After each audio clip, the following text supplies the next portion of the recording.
Pemirsa, seorang suami tega membunuh istrinya karena himpitan ekonomi di Banjarnegara, Jawa Tengah. Pelaku menusuk korban hingga tewas karena diduga tidak diberi uang bulanan.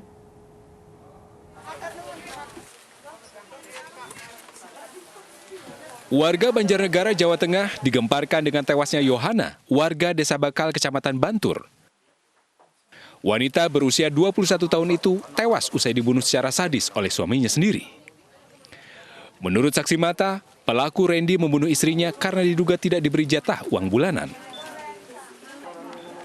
Randy yang merupakan pengangguran itu menusuk korban dengan senjata tajam saat korban pulang kerja dan diadang pelaku di tengah jalan menggunakan sepeda motor. Korban dan pelaku sempat bertengkar. Tak lama setelah adu mulut, tiba-tiba korban berteriak minta tolong. Korban yang mengalami luka tusuk di leher dan tangan kemudian dibawa ke puskesmas. Namun korban meninggal dunia dalam perjalanan. Warga yang tersulut emosi sempat akan membakar rumah pelaku. Namun kepala desa setempat berhasil meredam kemarahan warga. Terbentung dengan emosinya. Dari perangkat-perangkat saya seluruh mengawal ke Desa Gembol untuk mencegah keemosiannya karena jangan sampai terjadi kejadian dua kali. Korban dimakamkan di tempat pemakaman umum desa setempat. Sementara pelaku masih diburu polisi. Dari Banjarnegara, Jawa Tengah, Widodo Waluyo, iNews melaporkan. Duel sesama pengamen, seorang pria tewas di depan rumah makan di Bekasi, Jawa Barat. Keluarga korban menangis histeris melihat jasad korban.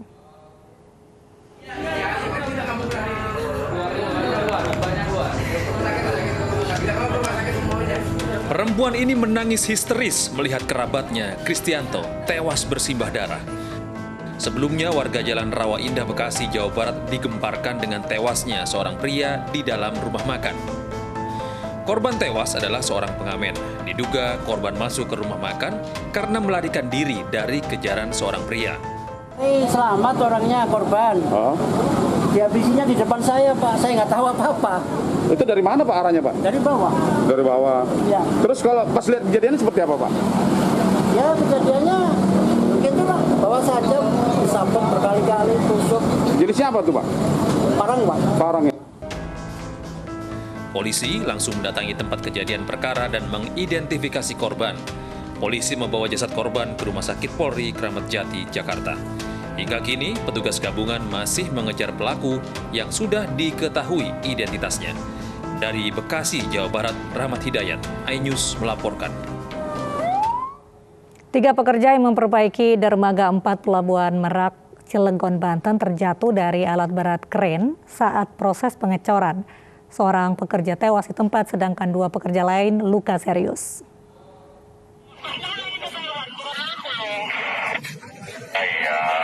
Evakuasi pekerja yang terjatuh akibat tali kren putus berjalan dramatis. Awalnya, sebuah tali kren pembawa bucket coran sebesar 2 ton putus saat perbaikan dermaga 4 Pelabuhan Merak, Cilegon, Banten. Akibatnya, 3 orang pekerja yang ikut dibawa kren menjadi korban. 1 pekerja tewas di tempat, sedangkan 2 pekerja lain mengalami luka serius. Ada 3 korban, yang pertama tadi meninggal dunia, kemudian yang 2 orang luka ringan. Luka ringan saat ini masih dirawat juga di Rumah Sakit Panggung Rawi. Sudah ada pemeriksaan, Pak? Saat ini kami sudah melaksanakan pemeriksaan sebanyak 4 orang saksi, saksi yang melihat maupun saksi yang satu bertugas sebagai pengawas.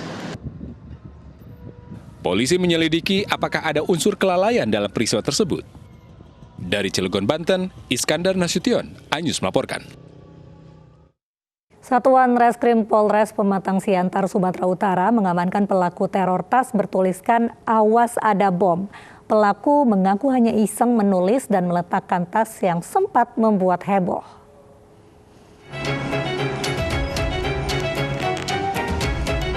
Usai diamankan petugas dari rumahnya di Jalan Nusa Indah, Kota Pematang Siantar, Sumatera Utara, Reno Riyandi alias Enok dibawa petugas Satreskrim ke lokasi kejadian.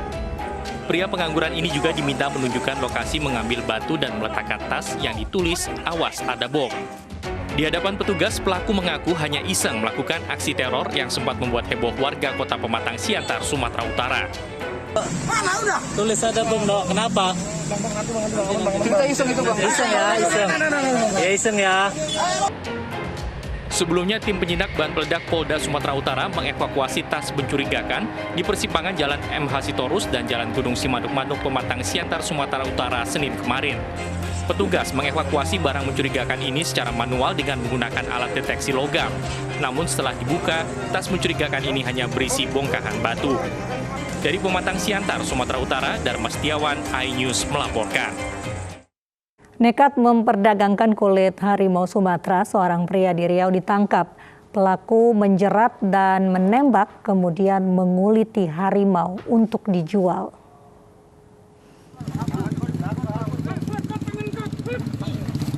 Dari penangkapan seorang pria, terungkap pelaku yang merupakan petani karet mendapatkan harimau Sumatera dengan sengaja memasang jerat dan menembak harimau di kawasan hutan Pangkalan Indarung, Kabupaten Kuantan Singingi, Riau. Harimau tersebut kemudian dikuliti dan diawetkan untuk dijual. Selain mengamankan selembar kulit harimau, polisi juga menemukan 2 janin rusa, 4 buah taring beruang, parang, dan 6 botol spiritus untuk mengawetkan kulit harimau tersebut. Kulit harimau diawetkan dan kemudian dijual seharga 15 juta rupiah. Akibat perbuatannya, tersangka dijerat pasal 40 ayat 2 nomor 5 tahun 1990 tentang konservasi sumber daya alam dan hayati dengan ancaman 5 tahun penjara dan denda 100 juta rupiah. Kemudian bersama kawannya, binatang ini ditembak dengan menggunakan senjata rakitan, kemudian dikulitin, bagian yang lain dibuang, dan bagian kulitnya disimpan, kemudian ini mau dijual ini. Kini polisi masih terus mengembangkan kasus perdagangan kulit harimau ini dengan mengejar pelaku lainnya dan menyelidiki pemodal perdagangan satwa dilindungi tersebut. Dari Pekanbaru, Riau, Muhammad Yusuf, iNews melaporkan. Janjian di media sosial, hendak tawuran, puluhan pelajar di Tangerang ditangkap polisi. Sementara di Batam, polisi juga menangkap 4 kapal illegal fishing. Sedangkan di Makassar, puluhan kilogram sabu dan puluhan ribu pil ekstasi disita polisi dalam penggerebekan. Berikut informasi selengkapnya untuk Anda.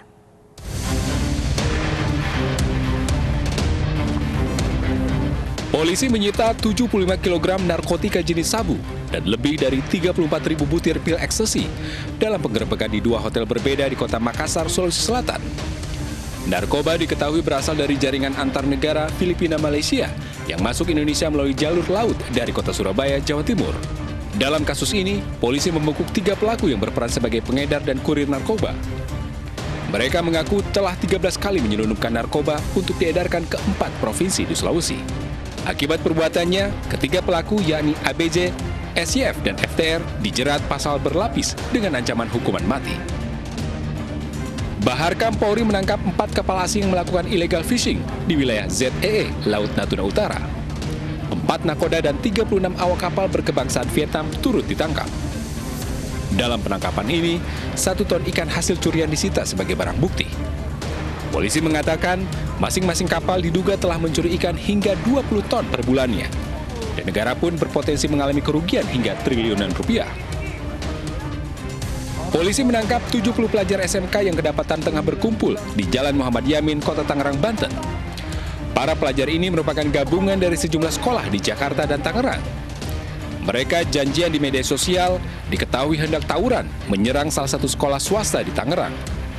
5 pelajar yang kedapatan membawa senjata tajam langsung dijerat dengan undang-undang darurat. Sementara puluhan pelajar lainnya dipulangkan untuk dibina setelah polisi memanggil pihak sekolah dan para orang tua. Tim Liputan iNews melaporkan. Sementara itu, tabrakan beruntun melibatkan bus sepeda motor dan truk terjadi di Jalan Nasional Madiun, Surabaya. Akibat kecelakaan ini, 1 orang tewas dan sejumlah penumpang luka-luka.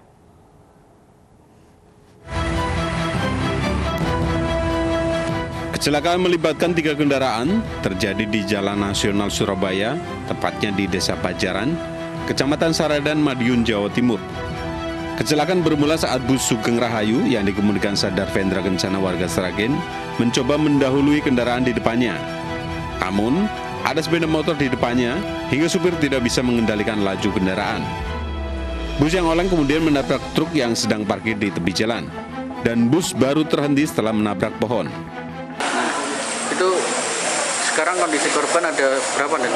Jumlah korban ada 6, yang 2 di Puskesmas, kemudian yang 4 di RS Caruban. Selain menyebabkan 1 korban tewas, akibat kecelakaan ini 5 orang penumpang termasuk kru bus juga mengalami luka-luka. Sementara puluhan penumpang lain yang selamat langsung melanjutkan perjalanan dengan bus lain. Dari Madiun, Jawa Timur, Arif Wahyu Effendi melaporkan. Seorang emak-emak masuk tol Jakarta-Tangerang menggunakan sepeda motor terekam kamera pengguna jalan tol. Sementara petugas induk patroli Jalan Raya Tol Jakarta-Tangerang mengakui ada 3 pintu masuk tol yang tidak melewati portal transaksi. Nggak ada yang bisa mengalahkan emak-emak. Tanpa menggunakan helm, seorang emak-emak dengan barang bawaan di bagian belakang sepeda motor melintas di res area tol kilometer 13,5. Dalam rekaman video pengguna jalan tol, emak-emak pengendara sepeda motor ini dengan santai melaju di ruas tol Jakarta-Tangerang. Pamin Induk PJR Bitung Korlantas Polri mengatakan, emak-emak pengendara sepeda motor ini diduga masuk dari gerbang tol Karangtengah. Perlu diketahui bagi para pengguna jalan yang akan melintasi kawasan Bitung ini, memang ada 3 pintu masuk tol di kawasan Bitung yang tidak memiliki gerbang atau pintu masuk gate yang tidak melewati portal transaksi, sehingga sering sekali pengendara motor itu masuk ke jalur tol. Petugas induk patroli Jalan Raya Tol Jakarta-Tangerang kini tengah melakukan pencarian dan identifikasi kendaraan sepeda motor yang digunakan emak-emak tersebut.